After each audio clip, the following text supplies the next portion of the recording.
দ্বিতীয় দিনের প্রথম অধিবেশনে আমাদেরকে আল্লাহ তাআলা তার পক্ষ থেকে কবুল করে মাহফিলের ময়দানে আসার এবং বসার সুযোগ দান করেছেন। শুকরিয়া আদায় করেছি, আলহামদুলিল্লাহ। তো অল্প সময়ের মধ্যে থেকে আজকে পবিত্র কোরআনে পাকের 30 নম্বর পারা থেকে সূরা মুতাফফিফিন, সূরা নাম্বার হলো 83। এই সূরা মক্কাতে অবতীর্ণ হয়েছে, আবার কেউ কেউ বলেছে যে মদিনাতে অবতীর্ণ হয়েছে। এটাই ফাইনাল সিদ্ধান্ত যে মক্কাতে এই সূরা মুতাফফিফিন মক্কাতে অবতীর্ণ হয়েছে প্রাথমিক লেভেলে। পরবর্তীতে পুরা সূরাটি শেষ হয়েছে মদিনাতে বসে। এই সূরার রুকু নাম্বার হলো 1, আয়াত নাম্বার হলো 36। এই সূরা থেকে আল্লাহ তাআলা যদি আমাকে এই সূরা থেকে কিছু কথা বলার সুযোগ দান করেন, তাহলে আমি বলতে পারবো ইনশাআল্লাহ। এই সূরা মুতাফফিফিন,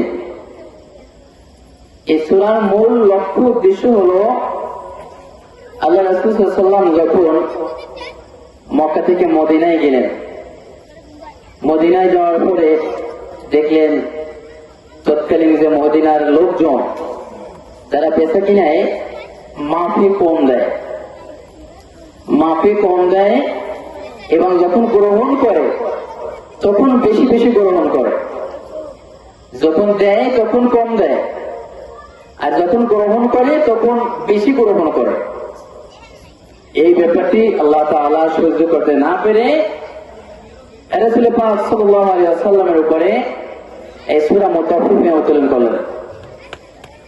আল্লাহ তাআলা বলেছেন, ওয়াইলুল লিল মুতাফফিফিন আল্লাযীনা ইযা কাতালু আলান নাসি ইস্তাওফুন ওয়া ইযা কালুহুম আও ওয়াজনুহুম ইউখসিরুন। আল্লাহ তাআলা বলেছেন, ওয়াইলুল লিল মুতাফফিফিন, যখন তারা পরিমাপ করা শুরু করে, ওই সকল মানুষদের অবস্থা খারাপ এবং করুণ কঠিন। যারা যখন পরিমাপ করে মাপ করে তখন মাপে কম দেয় এবং যখন গ্রহণ করে তখন তারা বেশি গ্রহণ করে। সেটা বেচা কেনার মধ্যে হতে পারে, সেটা অন্য কোনো বিষয়ের মধ্যে হতে পারে, এদের জায়গা জমি এটা মাপার ব্যাপারে হতে পারে, এদের জামা ক্রয় করি আমরা গজ হিসাব করে, সেখানে কম হতে পারে, এটা অন্য কোনো বিষয় কম হতে পারে। সেজন্য আল্লাহ তাআলা রাসূল পাক সাল্লাল্লাহু আলাইহি ওয়াসাল্লামের কাছে হুঁশিয়ারি করে দিলেন, ও রাসূল, আপনি আপনার উম্মতদেরকে হুঁশিয়ারি করে দেন, জানিয়ে দেন, যদি তারা ঈমান গ্রহণ করে একমাত্র আল্লাহ তাআলাকে বিশ্বাস করে, তাহলে তাদেরকে এই কথাই শুনিয়ে দেন, তারা যেন কশিন কালেও কখনো মাপে কম না দেয়।